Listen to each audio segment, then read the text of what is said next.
الحمدللہ وکفا والصلاة والسلام علی عباده الذین اصطفى خصوصاً علی افضلہم وخاتم النبیین محمد الامین وعلی آلہ وصحبہ اجمعین اما بعد فاعوذ باللہ من الشیطان الرجیم بسم اللہ الرحمن الرحیم یسبح للہ ما فی السماوات وما فی الارض لہ الملک ولہ الحمد وهو على كل شيء قدير هو الذي خلقكم فمنكم كافر ومنكم مؤمن والله بما تعملون بصير خلق السماوات والأرض بالحق وصوركم فأحسن صوركم وإليه المصير يعلم ما في السماوات والأرض ويعلم ما تسرون وما تعلنون والله عليم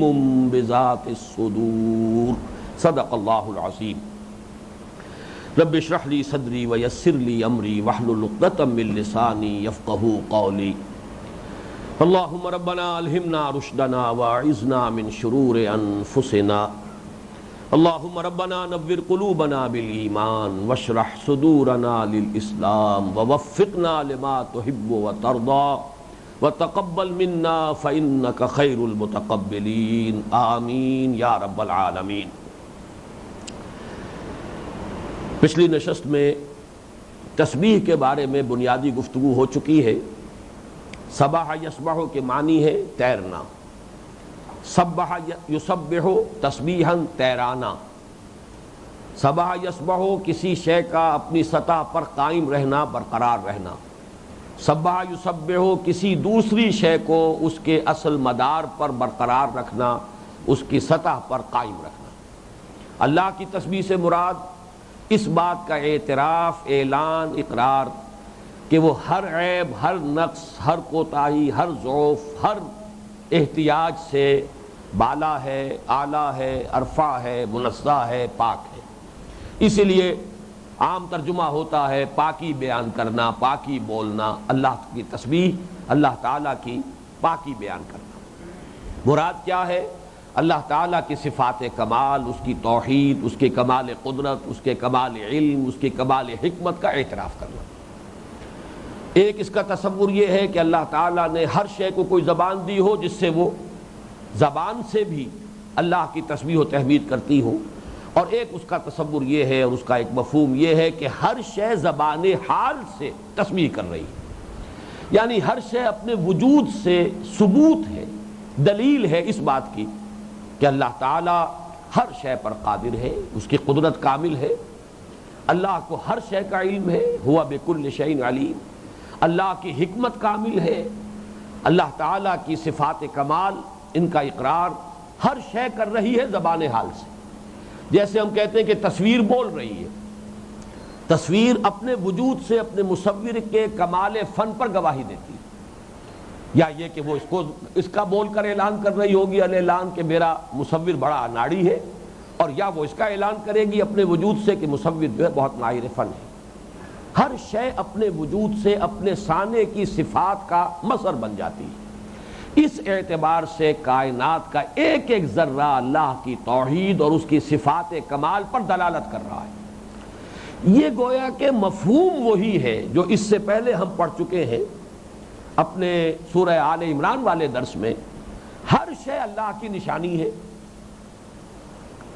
جیسے کہ ہم نے آیت الآیات کا بھی بار بار جو ہے اس وقت اعادہ کیا، ان فی خلق السماوات والارض واختلاف اللیل والنہار والفلک التی تجری فی البحر بما ينفع الناس وما انزل اللہ من السماء من ماء فاحیا به الارض بعد موتها وبث فیها من کل دابۃ وتصریف الرياح والسحاب المسخر بین السماء والارض لآیات لقوم یعقلون۔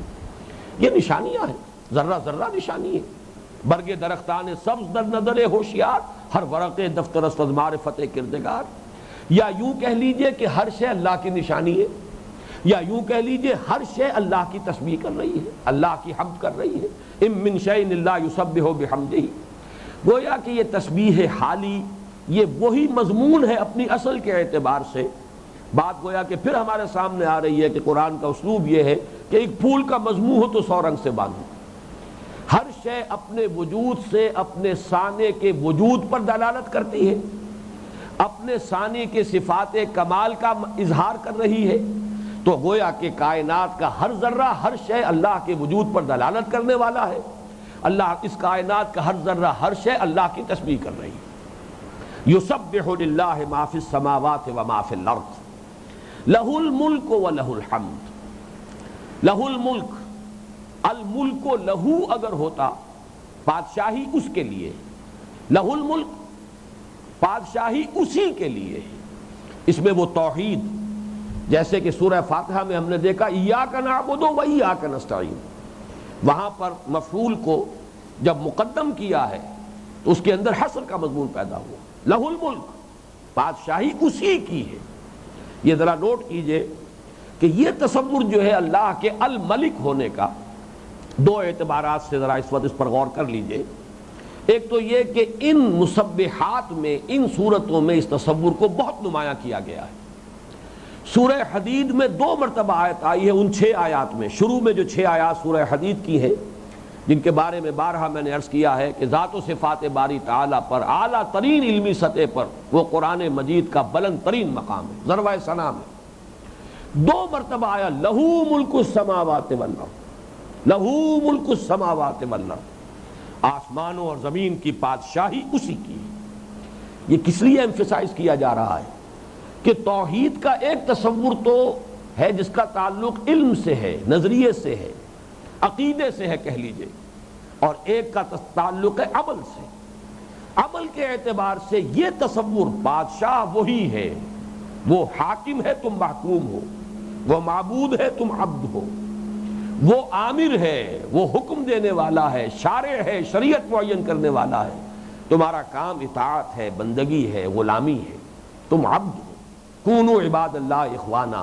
یہ تصور جو ہے در حقیقت مکی صورتوں میں وہ تصور سامنے آئے گا، اس لیے کہ اعتقادی شرک کی نفی چونکہ وہاں مقصود ہے، لہذا وہاں زیادہ زور آپ کو ملے گا توحید کے اس حصے پر۔ لیکن یہاں معاملہ مسلمانوں سے متعلق ہے، جہاں پہ کہ نظری اعتبار سے، عقیدے کے اعتبار سے تو اکثر و بیشتر لوگ جو ہے وہ توحید کے قائل ہیں، لیکن اصل جو فساد آتا ہے وہ توحید عملی میں آتا ہے۔ عمل میں انسان اپنی خواہشات کی پیروی کر رہا ہے، عمل میں انسان خود حاکم بن کر بیٹھ گیا ہے، نفس ما ہم کم طرح فرعون نیست۔ لہذا الملک بادشاہ، لہ الملک بادشاہی اسی کی ہے۔ اس تصور کو مدنی صورتوں میں زیادہ نمایاں کیا گیا، اور جیسا کہ میں نے عرض کیا ان صورتوں میں سورہ حدید میں 2 مرتبہ لہو ملک السماوات والارض یحیی و یمیت وہو علی کل شیء قدیر، یہ آیت نمبر 2 ہے، اور چھٹی سے پہلی 5ویں آیت لہو ملک السماوات والارض وإلی اللہ ترجع الامور، 2 مرتبہ دہرا کر 6 آیات ہیں۔ دوسرا اس اعتبار سے غور کیجئے کہ اس کا تعلق آخرت سے بھی ہے، اس لیے کہ یہ اللہ کی بادشاہی یہاں تو چھپی ہوئی ہے، مخفی ہے تو اب بھی بادشاہی اسی کی، اختیار اسی کا ہے، لیکن ہماری آنکھوں پر پردہ پڑا ہوا۔ کچھ اسباب ہیں مادی، ان کو ہم دیکھتے ہیں کہ ان کی کار فرمائی ہے، کچھ ہمیں اختیار محسوس ہوتا ہے کہ میں جو چاہوں کروں، میں چاہوں تو اللہ کے حکم کو توڑ دوں، اختیار میرے پاس ہے، میں چاہوں تو اللہ کے حکم کے خلاف عمل کروں، اختیار میرے پاس ہے۔ پھر اجتماعی نظام میں بھی بادشاہ بنے بیٹھے ہیں لوگ، ان کی حکومتیں ہیں۔ الیس لی ملک مصر، کبھی فرعون نے دعویٰ کیا تھا، آج بھی مدعی موجود ہے۔ حاکمیت کی مدعی جو ہے پوری نوع انسانی بن گئی ہے، پاپولر ساورنٹی۔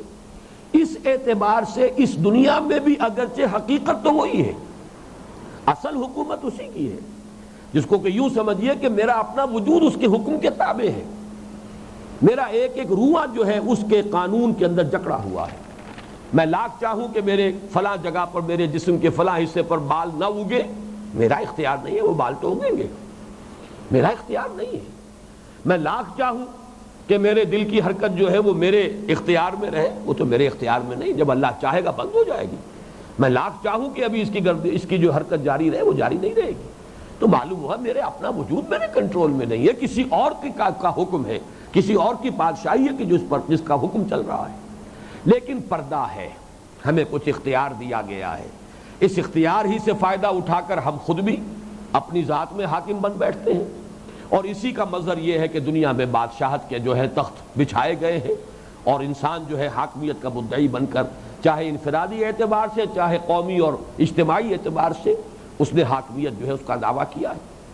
لیکن ایک وقت آئے گا جبکہ وہ جو ایک مصرع ہے بارہا میں نے سنایا، جب آنکھ کھلی گل کی تو موسم تھا خزاں کا، حقیقت منکشف ہو جائے گی۔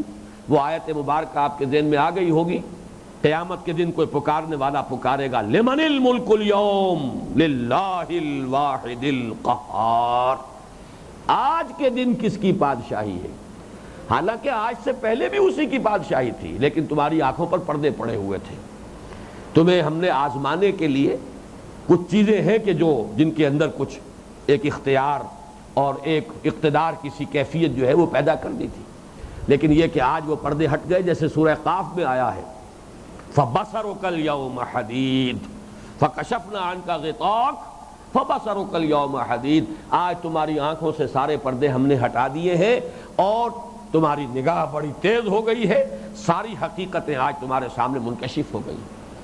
تو یہ میں نے عرض کیا کہ لہ الملک، اس میں توحید عملی گویا کہ ایک لفظ میں، نمبر دو اس کے اندر بھی ایک اشارہ ہو رہا ہے کہ بادشاہی یہاں بھی اگرچہ اسی کی ہے، لیکن جو پردہ پڑا ہوا وہ اٹھ جائے گا قیامت کے دن، لمن الملک اليوم للہ الواحد القہار، لہ الحمد، لہ الملک ولہ الحمد۔ لہ الحمد جو ہے اس میں وہ نظری توحید مکمل موجود ہے۔ اس پر مجھے زیادہ تفصیل سے گفتگو کی اس لیے ضرورت نہیں ہے کہ سورہ فاتحہ پر ہم غور کر چکے ہیں اور زیادہ عرصہ نہیں گزرا ہے، اس کا پہلا لفظ ہی الحمد ہے۔ کم سے کم یہ ذہن میں تازہ کر لیجئے کہ حمد کا لفظ دو لفظوں کو جمع کرنے سے اس کا مفہوم جو ہے پورے طور سے ادا ہوگا، شکر اور ثنا۔ شکر کسی کے احسان کے جواب میں جو ایک فطرت کا رد عمل ہونا چاہیے، فطرت صحیحہ کا، فطرت سلیمہ کا، اور ثنا کسی کی عظمت، کسی کے حسن و کمال اور اس کے جمال کا اعتراف کرتے ہوئے آدمی اس کے سامنے اس کی تعریف کر رہا ہو۔ تو یہ دونوں چیزیں، شکر کیا جاتا ہے اس چیز کا جس سے کہ آپ کو کوئی فائدہ پہنچا ہو، اور تعریف کی جاتی ہے کسی بھی شے کی چاہے اس سے آپ کو براہ راست کوئی فائدہ پہنچا یا نہیں پہنچا، اگر اس میں کوئی حسن ہے، کمال ہے، کوئی جمال ہے، آپ اس کی تعریف کریں گے۔ تو وہ ثنا ہے اور یہ شکر ہے، دونوں کو جمع کر لیجئے لفظ حمد ہے۔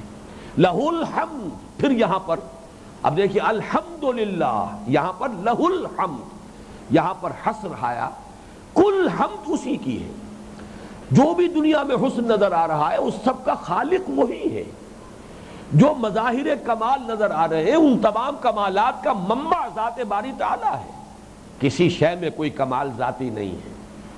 میرا مجھ میں کچھ نہیں، غالباً بھگت کبیر کا یہ دوہا ہے، میرا مجھ میں کچھ نہیں، جو کچھ ہے سو توئے، تیرا تجھ کو سونپتے کیا لاگت ہے موئے۔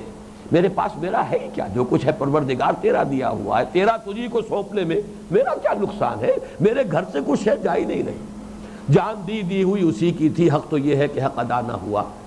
اس سے شرک کی جڑ کٹتی ہے نظری اعتبار سے۔ جب کسی میں کچھ ہے ہی نہیں، سب کچھ اللہ کا عطا کرتا ہے، کسی کا حسن ذاتی نہیں، کسی کے اندر علم ذاتی نہیں، کسی میں قدرت ذاتی نہیں، کسی کا کوئی کمال ذاتی نہیں، تو حمد اللہ کی کرو۔ پانی پی کر اگر پیاس بجھی ہے تو خیر اس کا تو شکریہ ضرور ادا کرو جس نے لا کر تمہیں پانی دیا ہے، لیکن پانی کی حمد کرنے کی ضرورت نہیں ہے، حمد کرو اللہ کی، اصل شکر ادا کرو اللہ کا۔ کھانا کھا کر اگر بھوک ختم ہوئی ہے، جسم میں توانائی آئی ہے، تو شکر کرو اللہ کا، حمد کرو اللہ کی۔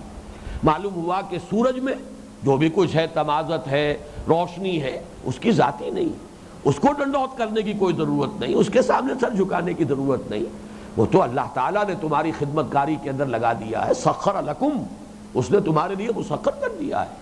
تم شکر کرو اللہ کا، تعریف کرو اللہ کی، ثنا کرو اللہ کی۔ یہ گویا کہ اب دیکھیے دو جملے ہیں، لہ الملک و لہ الحمد، کل توحید عملی اور نظری ان دو جملوں کے اندر آ گئی۔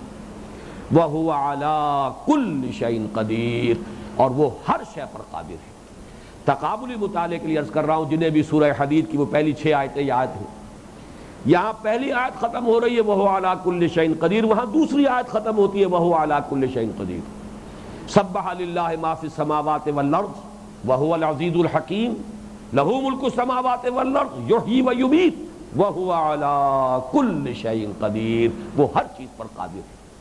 یہ بات نوٹ کر لیجئے، اللہ تعالیٰ کی صفات کمال میں سے سب سے زیادہ تکرار اور اعادے کے ساتھ قرآن مجید میں اور سب سے زیادہ تاکید اور ایمفیسس کے ساتھ اللہ کی دو صفات کا ذکر ہے، صفت قدرت هو علی کل شیء قدیر، صفت علم هو بکل شیء علیم۔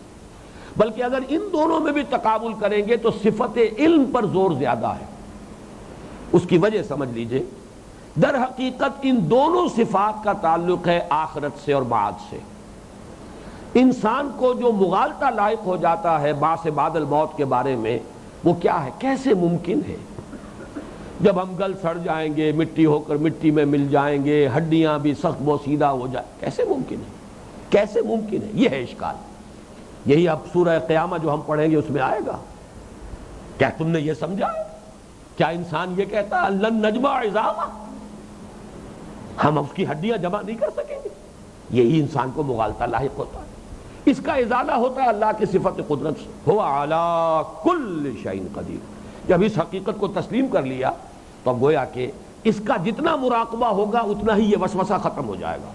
جب اللہ ہر چیز پر قادر ہے تو اب اس وسوسے کو ہمارے ذہن کے قریب نہیں آنا چاہیے کہ کیسے وہ مردوں کو زندہ کر دے گا اور کیسے گلی سڑی ہڈیوں کے اندر دوبارہ جان ڈال دے گا۔ اسی طریقے سے آخرت کو بھی مان لیا، بعث بعد الموت کو بھی مان لیا، لیکن انسان کے عمل پر میں جو ڈھیل پیدا ہوتی ہے وہ اس وسوسے سے ہوتی ہے، شیطانی وسوسہ۔ اللہ تعالیٰ کو ہر چیز کا علم کہاں ہے؟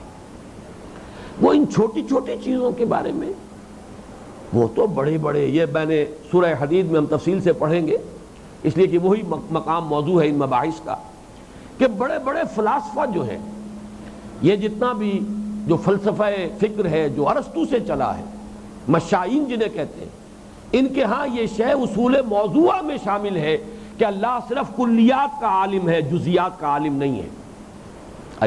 چھوٹی چھوٹی چیزوں کا کیا اللہ تعالیٰ ان چیزوں کے لیے ان پر نگاہیں جمائے بیٹھا ہے کہ فلاں شخص کیا کر رہا ہے، فلاں شخص جو ہے اپنے کمرے کی تنہائی کے اندر اس وقت کیا حرکت کر رہا ہے؟ یہ چیزیں جو ہے، اللہ تعالیٰ تو کلیات کا عالم ہے۔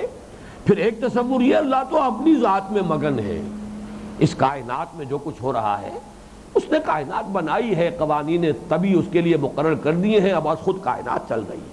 اللہ کو کوئی زیادہ تعلق اب اس سے نہیں ہے کہ کیا ہو رہا ہے کیا نہیں ہو رہا۔ یہ چیزیں کس قدر ہمارے لیے بظاہر جو میں بیان کر رہا ہوں تو کتنی محمل اور کتنی بے معنی نظر آ رہی ہیں، لیکن بڑے بڑے فلسفیوں کی آ رہا ہے، یہ فلسفوں کی شکل میں پیش ہو جانے والے نظریات ہیں۔ اسی لیے قرآن مجید بار بار اس میں بھی آپ دیکھیں گے کہ کس طرح سے صفت علم پر زور دیا جاتا ہے۔ تو یہاں فرمایا وَهُوَ عَلَىٰ كُلِّ شَيْءٍ قَدِيرٌ، اور اس کے لیے دلیل کائنات کا ذرہ ذرہ گواہ ہے۔ جس نے اتنی عظیم کائنات کو بنایا ہے اس کے بارے میں کوئی تصور کر سکتے اس کی قدرت کتنی ہوگی؟ کہیں اس کی قدرت میں کوئی تحدید ہے، کوئی کمی ہو سکتی ہے؟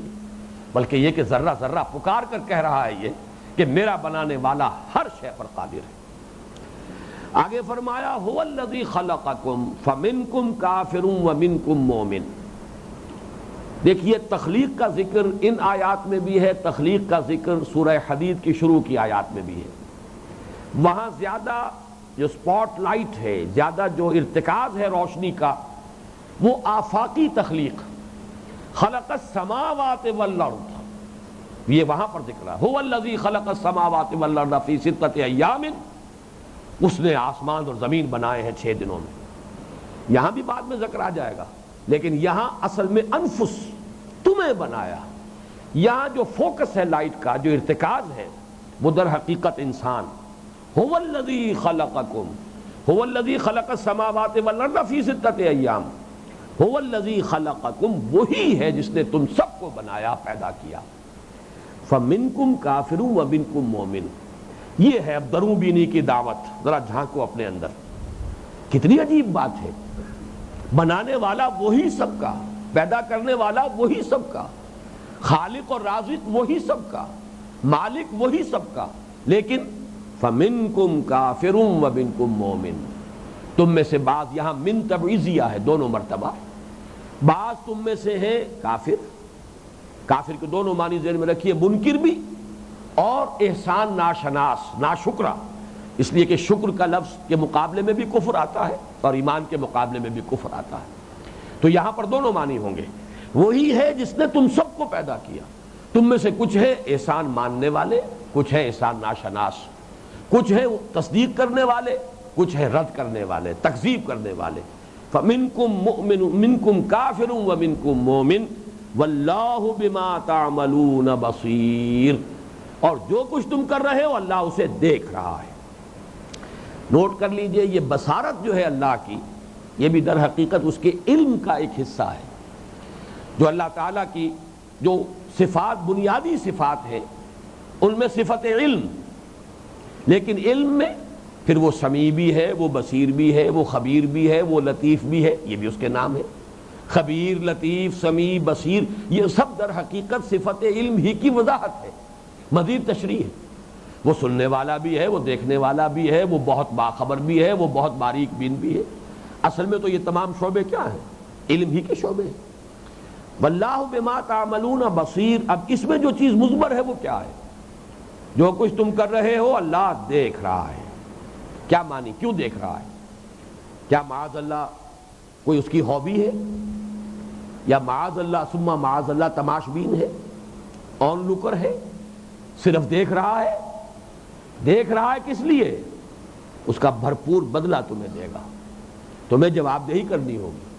تمہاری کوئی شے اس کے علم سے باہر نہیں ہے، تم کہیں بچ کر نہیں جا سکو گے۔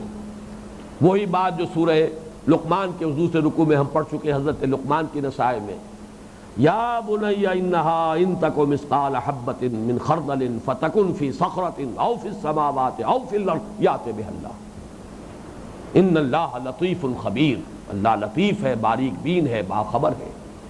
چاہے رائی کے دانے کے ہم وزن ہو کوئی تمہارا عمل، اور چاہے وہ آسمان کی پہنائیوں میں ہو، چاہے زمین کے پیٹ میں ہو، چاہے پہاڑوں کے اندر چھپ کر اس کی کھو میں کیا گیا ہو، چٹان کے اندر گھس کر کیا گیا ہو، اللہ لے آئے۔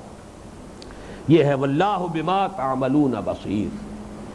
خلق السماوات والارض بالحق، اس نے پیدا کیا آسمانوں کو اور زمین کو حق کے ساتھ۔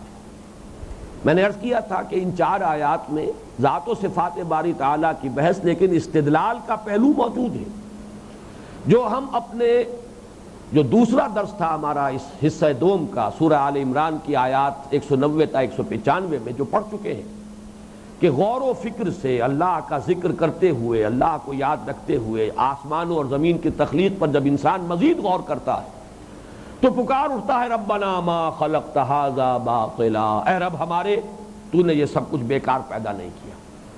باطل کی ضد ہے حق، یا حق ضد ہے، حق کی ضد ہے باطل، یہ ایک دوسرے کے گویا کے ازداد ہیں۔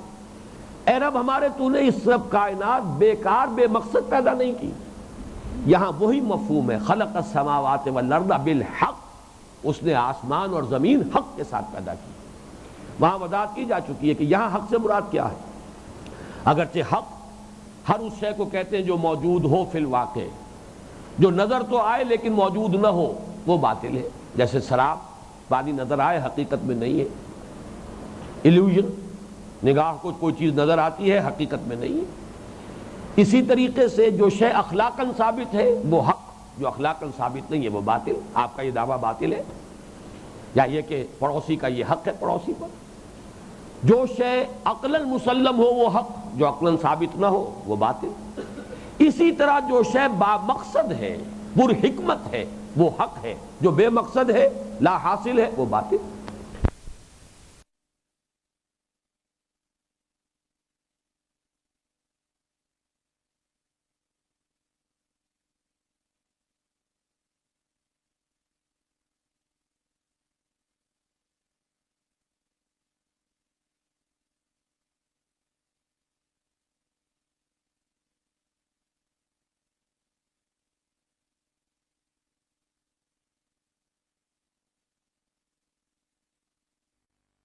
یہاں فرمایا خلق السماوات والارض بالحق، اس نے بنایا آسمانوں کو اور زمین کو حق کے ساتھ، با مقصد۔ جیسا کہ میں نے عرض کیا یہ وہی بات ہے جو ایک منفی انداز میں آ چکی ہے، ربنا ما خلقت ھذا باطلا، اور ایک دوسرا مقام بھی میں نے اسی کا ہم مضمون جو ہے اس وقت کوٹ کیا تھا، سورہ مومنون کے آخر میں آیا ہے افحسبتم انما خلقناکم عبثا، کیا تم نے یہ سمجھا تھا کہ ہم نے تمہیں بیکار پیدا کیا تھا؟ یہ عبث اور باطل تخلیق جو ہے اس کائنات میں اس کے لیے کوئی گواہی نہیں ہے کہ کوئی ایک گھاس کا تنکا بھی بیکار پیدا کیا گیا۔ تو انسان کی تخلیق اس لیے، اور خاص طور پر انسان میں جو نیکی اور بدی کا شعور ہے وہ کس لیے؟ یہ ہے وہ بات کہ جو آتی ہے کہ در حقیقت اس کا نتیجہ کیا ہے؟ ربنا ما خلقت ھذا باطلا سبحانک فقنا عذاب النار۔ گویا کہ وہ پورا مضمون یہاں موجود ہے، چنانچہ آیت کا اختتام ہوگا وَإِلَيْهِ الْمَصِيرُ، اسی کی طرف لوٹ جانا ہے، لوٹنا ہے تمہیں۔ یہ مضمون بھی آپ کو ملے گا سورہ قیامہ میں بھی آئے گا۔ أَيَحْسَبُ الْإِنسَانُ أَن يُتْرَكَ سُدًى، کیا انسان نے یہ سمجھا کہ یوں ہی بیکار شے سمجھ کر پھینک دیا گیا؟ یہ تو بڑی قیمتی شے ہے، اللہ کا شاہکار ہے۔ خلقتہ بیدی، اسے میں نے اپنے دونوں ہاتھوں سے بنایا ہے۔ وَلَقَدْ كَرَّمْنَا بَنِي آدَمَ وَحَمَلْنَاهُمْ فِي الْبَرِّ وَالْبَحْرِ وَرَزَقْنَاهُمْ مِنَ الطَّيِّبَاتِ وَفَضَّلْنَاهُمْ عَلَىٰ كَثِيرٍ مِّمَّنْ خَلَقْنَا تَفْضِيلًا، یہاں بھی فرمایا وَصَوَّرَكُمْ فَأَحْسَنَ صُوَرَكُمْ، تمہاری نقشہ کشی کی ہے اور بہت ہی اچھی نقشہ کشی کی ہے۔ اب اس کا تعلق فزیولوجی اور ایناٹومی سے ہے۔ واقعہ یہ ہے کہ اس کا صحیح تاثر وہی لوگ جو ہے حاصل کر سکتے ہیں کہ جنہوں نے مطالعہ کیا حیوانات میں، پھر جیسے ریپٹائل سے پھر میملز آئے، میملز میں بھی چوپائے، پھر یہ انسان کا ایریکٹ پوسچر، سیدھا کھڑا ہونا انسان کا، یہ ساری چیزیں جو ہیں جو لوگ کے ارتقاء مانتے ہیں تو یہ در حقیقت ارتقاء کے مراحل ہیں۔ یہ ہومو سیپینز، اس کا پورا وجود ایریکٹ پوسچر کے ساتھ، یہ اللہ تعالیٰ کی تشریح کا نقطہ عروج ہے، نقطہ کمال ہے۔ تو یہ جو انسان کی نقشہ کشی کی ہے، دو آنکھوں کا ہونا، اور اس سے پھر جو انسان کا ویژن ہے اس کے اندر جو ہے وہ 3 ڈائمینشنل ویژن کا پیدا ہونا، ان میں سے ایک ایک چیز کے اوپر انسان جتنا غور کرے، یہ تو در حقیقت ایک نہ ختم ہونے والا دفتر ہے۔ اس اعتبار سے وَصَوَّرَكُمْ فَأَحْسَنَ صُوَرَكُمْ، تمہاری جو نقاشی ہم نے کی ہے، تمہارے نقش بنائے ہیں، یہ اعضاء و جوارے ہیں، تمہارے چہرے کے اندر کیا کیا چیزیں ہم نے جمع کر دی ہیں، اس کمپیوٹر کے کتنے یہ باہر کے ٹرمینلز جو ہے سب کے سب اس چہرے میں جمع ہو گئے ہیں، یہ سپر کمپیوٹر برین کا جو ہے اس کے لیے یہ کان جو ہے مواد دے رہے ہیں، یہ آنکھیں، آڈیو ویژول ڈیٹا فراہم ہو رہا ہے مسلسل، اس پر جتنا غور کریں کم۔ وَصَوَّرَكُمْ فَأَحْسَنَ صُوَرَكُمْ، اب یہ سب کس لیے؟ کیا یہ عبث ہے، بیکار ہے، بے مقصد ہے؟ جس کو حضور نے ایک حدیث میں بڑے سادہ الفاظ میں تعبیر فرمایا، انما الدنیا خلقت لکم وانتم خلقتم للآخرہ، دیکھو یہ دنیا تمہارے لیے بنائی گئی ہے لیکن تم آخرت کے لیے بنائے گئے ہو۔ یہ ہے در حقیقت اس کا نتیجہ، وَإِلَيْهِ الْمَصِيرُ، اور اسی کی طرف لوٹنا ہے، جانا ہے۔ أَيَحْسَبُ الْإِنسَانُ أَن يُتْرَكَ سُدًى أَلَمْ يَكُن نُطْفَةً مِّن مَّنِيٍّ يُمْنَىٰ ثُمَّ كَانَ عَلَقَةً فَخَلَقَ فَسَوَّىٰ فَجَعَلَ مِنْهُ الزَّوْجَيْنِ الذَّكَرَ وَالْأُنثىٰ، اللہ تعالیٰ نے کن کن اطوار سے گزارا ہے، ادوار سے گزارا ہے، کیسے کیسے مراحل سے گزار کر تمہاری تخلیق مکمل کی ہے۔ خلقتہ بیدی، اپنے دونوں ہاتھوں سے تمہاری تخلیق مکمل کی، اپنے دونوں عالم جمع کر دیے، عالم امر اور عالم خلق تمہارے وجود میں جمع کر دیے۔ تمہارا یہ حیوانی وجود عالم خلق کی چوٹی پر کھڑا ہوا ہے، ہومو سیپینز جو ہے ایولیوشن ٹری کی ٹاپ پر ہے، اور یہ تو کچھ بھی نہیں، یہ تو حیوانی وجود ہے صرف۔ تمہارا روحانی وجود جس کو کہ اللہ تعالیٰ نے جس کی نسبت اپنی ذات کی طرف کی ہے، نفخت فیہ من روحی، میں اس میں پھونک دوں اپنی روح میں سے۔ بہرحال یہ ہے اس آیت مبارکہ کا، جیسا کہ میں نے عرض کیا تھا، تقابل بھی کرتے جائیے۔ سورہ حدید کی جو ابتدائی 6 آیات ہیں جنہیں یاد ہے، اس وقت ظاہر بات ہے کہ وہ ہمارے سامنے موجود نہیں ہیں، لیکن یہ کہ جن لوگوں کے ذہن میں موجود ہے وہ تقابل، اس کے نکات جو ہے نوٹ کرتے جائیں، اور یہ دیکھتے جائیے کہ آیات اللہ تعالیٰ کی ذات و صفات پر گفتگو کرتے ہوئے بین السطور کہہ لیں، یا یہ کہ ایک بڑے ہی مخفی انداز میں ان سب کا رخ کس طرف ہے؟ آخرت کی طرف۔ خلق السماوات والارض بالحق وصورکم فاحسن صورکم، وَإِلَيْهِ الْمَصِيرُ۔ اور چوتھی آیت اب وہ ہے کہ جس میں اللہ تعالیٰ کے صفت علم پر زور ہے۔ اگر آیات سورہ حدید کی ہوں آپ کے ذہن میں، چونکہ میں نے عرض کیا تھا وہاں آفاق کو زیادہ فوکس کیا گیا ہے، لہذا وہاں دیکھیے یعلم ما یلج فی الارض وما یخرج منها وما ینزل من السماء وما یعرج فیہا، یہ آفاق کی بات ہو رہی ہے۔ اللہ جانتا ہے جو کچھ زمین میں داخل ہوتا ہے، جو قطرہ بھی جذب ہو رہا ہے، جو بیج بھی گرا ہے کسی درخت سے اور زمین کے اندر گیا ہے، اللہ کے علم میں۔ وما یخرج منها، جو اس میں سے نکلتا ہے، دو پتیاں بھی پھوٹی ہیں اس کے علم میں ہے۔ وما ينزل من السماء، آسمان سے جو کچھ اترتا ہے، چاہے وہ بارش اتر رہی ہو اور چاہے فرشتے نازل ہو رہے ہیں، اس کے علم میں ہے۔ وما يعرج فيها، اور جو اس کے اوپر اٹھ رہے ہیں، چاہے وہ بخارات ہیں سمندروں سے جو اٹھ رہے ہوں تمہارے مادی دنیا کے، اور یا یہ کہ ملائکہ جو ہے وہ واپس جا رہے ہوں اپنی رپورٹیں لے کر، سب اس کے علم میں۔ اور یہاں پر آپ دیکھیے یہاں انفس پر ہے زور، لہذا اللہ تعالیٰ کی صفت علم، اور یہ میرے نزدیک قرآن مجید میں اللہ کی صفت علم پر ضرب سلام ہے۔ یہ آیت تین ڈائمنشنز میں اللہ کے علم پر زور دیا گیا۔ یعلم ما فی السماوات والارض، جانتا ہے جو کچھ کے ہے آسمانوں میں اور زمین میں۔ معلوم ہوا کہ احاطہ ہو گیا، آسمان اور زمین سے باہر تو کوئی شے ہے ہی نہیں، محض یہ الفاظ کفایت کرتے ہیں۔ لیکن اب اس پر اضافہ کیا، یعلم ما تسرون وما تعلنون، وہ جانتا ہے جو کچھ کہ تم چھپاتے ہو اور جو کچھ کہ تم ظاہر کرتے ہو۔ یہ دوسری ڈائمنشن ہے، جیسا کہ میں نے عرض کیا تھا یہ اب فوکس ہو رہا ہے انفس پر۔ یعلم ما فی السماوات وما فی الارض، یہ تو آفاقی ہو گیا۔ وَيَعْلَمُ مَا تُسِرُّونَ وَمَا تُعْلِنُونَ، اور جو کچھ تم ظاہر کرتے ہو وہ بھی اس کے علم میں، اعلان کرتے ہو، اعلانیہ کرتے ہو یا جس کا اعلان کرتے ہو، اور جو کچھ چھپا کر کرتے ہو یا جسے چھپاتے ہو، سب اس کے علم میں۔ اس کے لیے برابر ہے، چاہو چھپاؤ، وَإِن تُبْدُوا مَا فِي أَنفُسِكُمْ أَوْ تُخْفُوهُ يُحَاسِبْكُم بِهِ اللَّهُ، خواہ تم ظاہر کرو جو تمہارے جیوں میں ہے، دلوں میں ہے، اور خواہ تم اسے چھپاؤ، اللہ محاسبہ کر لے گا، حساب لے لے گا۔ تو یہ گویا کہ سیکنڈ ڈائمنشن۔ تھرڈ ڈائمنشن اس کی ہے وَاللَّهُ عَلِيمٌ بِذَاتِ الصُّدُورِ، اللہ تو جو کچھ سینوں کے اندر چھپا ہوا ہے اس سے بھی واقف ہے۔ ایک تو یہ نوٹ کیجئے، میں آج ہی بلکہ میں نے یہ تقابلی مطالعہ خاص طور پر کیا ہے، سورہ حدید کی وہ 6 آیات بھی اسی پر ختم ہوتی ہیں، وَهُوَ عَلِيمٌ بِذَاتِ الصُّدُورِ، وہ تو سینوں کے اندر جو کچھ ہے اس سب کا جاننے والا ہے۔ وہ 6 آیات ختم ہوئی اس پر، اور یہاں یہ 4 آیات ختم ہو رہی ہیں۔ وَهُوَ عَلِيمٌ بِذَاتِ الصُّدُورِ، وہ تو جو کچھ سینوں میں مخفی ہے اس کا بھی جاننے والا ہے۔ اس کے ضمن میں ایک طویل عرصے تک میرے ذہن میں ایک اشکال رہا ہے، اور وہ اشکال یہ کہ یعلم ما تسرون وما تعلنون میں یہ بات تو آ چکی، جو کچھ تم چھپاتے ہو اللہ کو معلوم ہے، اسی کا دوبارہ اعادہ بظاہر جو ہے تکرار ہے، تکرار محض ہے، اور تکرار محض جو ہے وہ کلام کے محاسن میں سے نہیں ہے، قباح میں سے ہے۔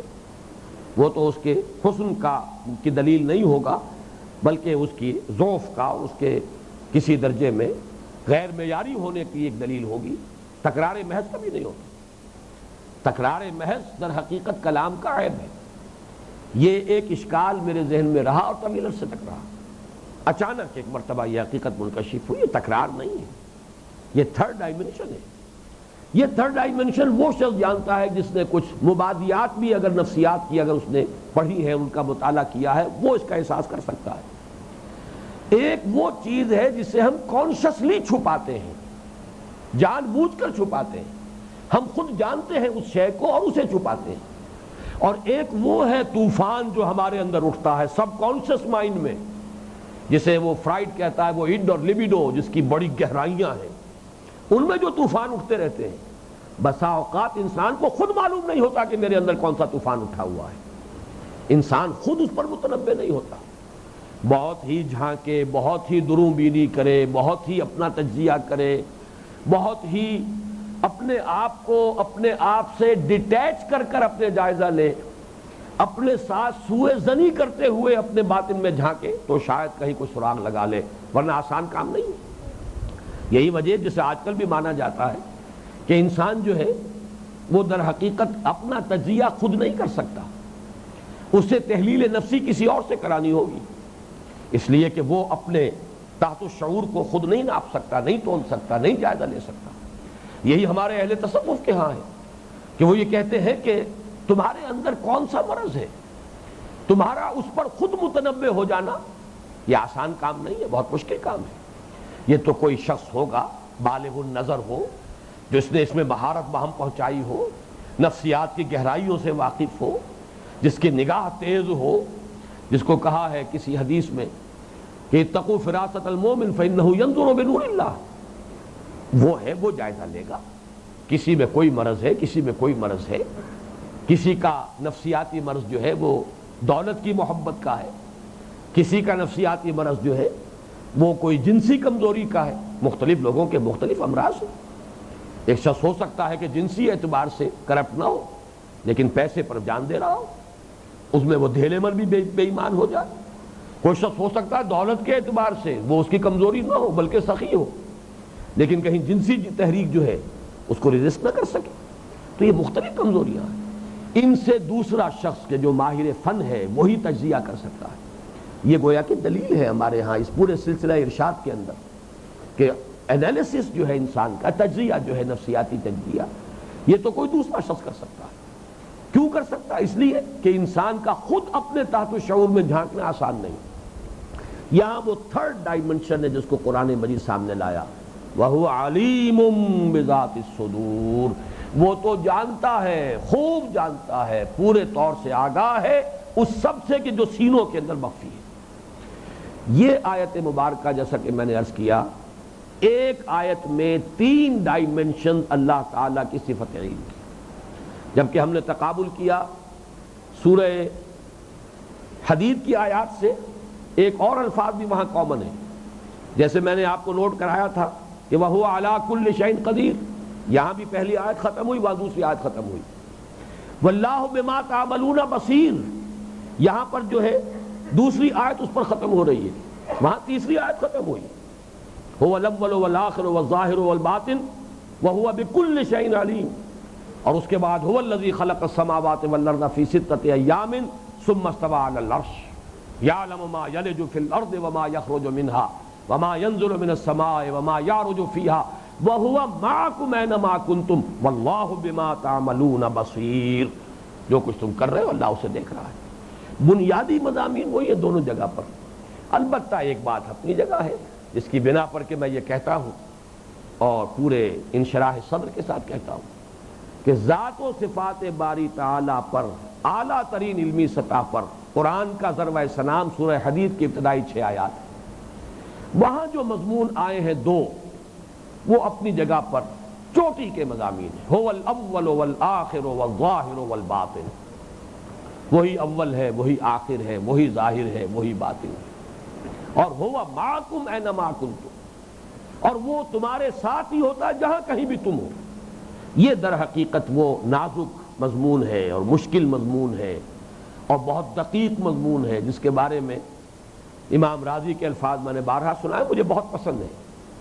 اعلم ان ھذا المقام مقام غامض عمیق مہیب، ہوشدار کے رہ بردم تیغست قدم را، ہوشیار خبردار، یہ تلوار کی دھار پر اب چلنا ہوگا، ذرا ادھر سے ادھر ہو گئے، اور یہ کہ ادھر بھی کفر ہے ادھر بھی کفر ہے، یہ پل صراط ہے جس پر سے گزرنا ہوگا، هو الاول والآخر والظاہر والباطن وهو معکم اینما کنتم، وہ تمہارے ساتھ ہے جہاں کہیں بھی تم ہو۔ اس معیت کی حقیقت کیا ہے، اس کو کس معنی میں ہم مانیں، وہ اپنے وجود سے ہمارے ساتھ ہے یا صرف اپنی صفات سے اس کے ہمارے ساتھ ہے؟ اسی سے وہ ساری بحثیں جو ہے وحدت الوجود اور وحدت الشہود کی پیدا ہوئی ہیں۔ بڑے باریک مسائل ہیں، فلسفہ وجود کے بڑے ہی مشکل مسائل ہیں۔ بہرحال وہ تو ہے ایک استثنائی معاملہ، اس کے تو آس پاس اگر کوئی مقام دوسرا قرآن مجید میں آتا ہے تو وہ سورہ شورا، چونکہ سورہ حدید کا مصنف مکی صورتوں میں نے جیسا کہ 12 عرض کیا ہے وہ سورہ شورا ہے، اور اس میں لیس کمثلہ شیء، اس کی سی مثال بھی کوئی موجود نہیں، لیس کمثلہ شیء۔ باقی یہ کہ باقی اعتبارات سے میں نے آپ کو نوٹ کرا دیا کہ 6 آیات سورہ حدید کی اور یہ 4 آیات، ان میں خاص طور پر ذات و صفات باری تعالیٰ کا ذکر، اور اس میں ہر قدم پر آخرت کی طرف اشارے، ایمان بالمعاد اور اس کے استدلال کی طرف، اس کی طرف جو ہے بہت ہی لطیف انداز میں اشارے ہو رہے ہیں۔ اس کے بعد جیسا کہ میں نے عرض کیا تھا، دو آیات آتی ہیں کہ جن میں ایمان بالرسالت کا تذکرہ ہے۔ جتنا وقت ہمارے پاس ہے اس میں جو بھی پروگرس ہو جائے، اگرچہ اصلاً تو یہ مضمون اب اگلی نشست میں بیان ہوگا، لیکن یہ ہے کہ اس میں سے جس درجے بھی ہم آگے بڑھ سکیں ہمیں بڑھنا چاہیے۔ الم یاتکم نبأ الذین کفروا من قبل فذاقوا وبال امرہم ولہم عذاب علیم ذالک بانہ کانت تأتیہم رسلہم بالبینات فقالوا وبشر یہدوننا فکفروا وتولوا واستغنی اللہ واللہ غنی حمید۔ یہ دو آیات اس اعتبار سے بہت اہم ہیں کہ ان میں ایک تو پہلی آیت میں تو یوں سمجھیے کہ وہ بڑی طویل داستانیں جن کو کہ ہم انباء الرسل کے حوالے سے قرآن مجید کی مکی صورتوں میں ہم دیکھتے ہیں، قوم نوح کا معاملہ، قوم ہود کا معاملہ، قوم عاد کا معاملہ، قوم سمود کا معاملہ، قوم شعیب کا معاملہ، قوم لوط کا معاملہ، آل فرعون کا حشر اور انجام، یہ تمام جو مفصل جو حالات آئے ہیں ایک آیت کے اندر سمو دیا گیا۔ اور اسی سے در حقیقت ایک بڑا گہرا ثبوت اس لیے کہ اس سورہ مبارکہ کے بارے میں بعض لوگوں کو یہ مغالطہ ہو گیا کہ یہ مکی صورت ہے، اس لیے کہ ایمان کا مضمون تو مکی ہے۔ در حقیقت اس میں کوئی ایسا مضمون نہیں آ رہا کہ جو خاص طور پر مدنی دور سے تعلق رکھتا ہو، کوئی شریعت کا حکم نہیں آ رہا، کوئی جہاد اور قتال کا مضمون نہیں آ رہا، اس لیے بعض لوگوں کو مغالطہ ہو گیا کہ یہ مکی صورت ہے۔ حالانکہ یہی ایک آیت جو ہے یہ اس کے لیے کافی و شافی ثبوت ہے کہ یہ مدنی صورت ہے، کہ اس میں ان تمام انباء و رسول کا ایک حوالہ ہے، ریفرنس ہے۔ کیا آ نہیں چکی تمہارے پاس خبریں؟ گویا کہ مکی صورتوں کے اندر جتنے تمام حالات جو بیان ہو چکے ہیں، الم یاتکم نبأ الذین کفروا من قبل، کیا آ نہیں چکی تمہارے پاس خبریں ان کی جنہوں نے کفر کیا تھا پہلے؟ یعنی تمام اقوام باعدہ، انہیں عرب باعدہ کہتے ہیں۔ عرب باعدہ میں قوم نوح، قوم عاد، قوم سمود، یہ عرب باعدہ ہے۔ پھر یہ کہ ذرا اس سے اوپر جائیے تو اصحاب مدین، قوم لوط، پھر ذرا بائیں طرف ہٹیے، صحرائے سینا کو کراس کیجئے تو یہ وہ علاقہ ہے جہاں آل فرعون آباد تھے، اور ذرا اوپر چلے جائیے شمال مشرق کی طرف تو وہ علاقہ جہاں قوم نوح آباد تھی۔ ان کے بڑے تفصیلی حالات آئے ہیں۔ الم یاتکم نبأ الذین کفروا من قبل فذاقوا وبال امرہم، تو انہوں نے اپنے کیے کا مزہ چکھ لیا، وہ ہلاک کر دیے گئے، جس کو کہ عذاب استیصال، وہ عذاب کہ جس سے پوری پوری قومیں ہلاک کر دی گئی، ختم کر دی گئی، نسیم منسیہ کر دی گئی، جس کے بارے میں قرآن مجید کہیں تو یہ انداز اختیار کرتا ہے کَلَّمْ يَغْنَوْا فِيهَا، ایسے ہو گئے جیسے یہاں کبھی تھے ہی نہیں۔ کہیں کہتا قُطِعَ دَابِرُ الْقَوْمِ الَّذِينَ ظَلَمُوا، جڑ کاٹ دی گئی، جڑ کھینچ لی گئی، بے خوبن سے اکھاڑ دیے گئے وہ لوگ، ان کا نام و نشان باقی نہ رہا۔ کہیں فرماتا لا یرا الا مساکنہم، اب کچھ نظر نہیں آ رہا سوائے ان کے مسکنوں کے، ان کے محل تو نظر آ رہے ہیں، جس کا کہ مجھے 2 سال قبل تجربہ ہوا۔ الحمرا جس کے نام سے ہم اپنے ہاں پتہ نہیں کیسے کیسے ہال بناتے ہیں، وہ محل دیکھ کر آیا۔ کبھی شہنشاہ وہاں تھے، بادشاہ تھے، اب وہ کیا ہے، وہ صرف ایک عبرت کی جا ہے، جائیے اور عبرت کا ایک نمونہ دیکھ لیجیے۔ لا یرا الا مساکنہم، ان کے محل نظر آ رہے ہیں، ان محلوں میں رہنے والوں کا نام و نشان ختم ہو چکا۔ یہ ہے اصل میں وہ انباء الرسل جن کا حوالہ دیا گیا۔ فذاقوا وبال امرہم، اپنے اس امر کا، اپنے فعل کا، اپنے رویے کا وہ ایک مزہ تو چکھ چکے ہیں، لیکن وَلَهُمْ عَذَابٌ علیم، اصل عذاب یہ نہیں تھا۔ یہ تو در حقیقت دنیا کو صاف کر دیا گیا، جیسے کوڑا کرکٹ جو ہے اس کا ڈھیر جمع کر کے آپ آگ لگا دیتے ہیں، ایسے ہی ان نجس قوموں سے اس دنیا کے وجود کو پاک کر دیا گیا۔ بس اصل سزا تو وہاں ہے، اس لیے کہ ہلاکت جو ہے وہ کوئی سزا تو نہیں ہے۔ ایک آدمی کو گولی لگی، چند منٹ کے اندر ختم ہو گیا، کیا سزا ملی اسے؟ پوری قوم ہلاک کر دی گئی، کیا سزا ملی؟ فرعون غرق ہو گیا، چند سیکنڈ لگتے ہیں، زیادہ زیادہ 1-2 منٹ لگے ہوں گے، اس میں کچھ سفوکیشن محسوس ہوئی ہوگی، اور کیا اس کے اوپر بیتی ہوگی، کون سی تکلیف آئی ہوگی؟ معلوم ہوا کہ اصل وَلَهُمْ عَذَابٌ علیم، المناک، یہ علیم جو ہے المناک، علم درد کو کہتے ہیں، رنج و علم، دردناک عذاب جو ہے وہ تو در حقیقت ان کا منتظر ہے، وہ عذاب ہے آخرت کا عذاب، وہ ہے اصل عذاب، ان کے کرتوتوں کی اصل سزا، بھرپور سزا، ان کو اپنے کیے کا پورا بدلہ جو ہے وہ تو اصل میں آخرت میں ملنے والا ہے۔ ایک آیت میں انباء و رسل کا اس طرح خلاصہ، ایمان بالرسالت کا ایک اجمالی لیکن اجماعی تذکرہ، اور اس کے بعد انبیاء اور رسل کے باب میں جو سب سے بڑی ٹھوکر انسانوں کو لگی ہے اس کا تذکرہ ہے اگلی آیت میں، جو انشاءاللہ ہم اگلی نشست میں جس کا مطالعہ کریں گے۔ بارک اللہ لی ولکم فی القرآن العظیم ونفعنی وإیاکم بالآیات والذکر الحکیم۔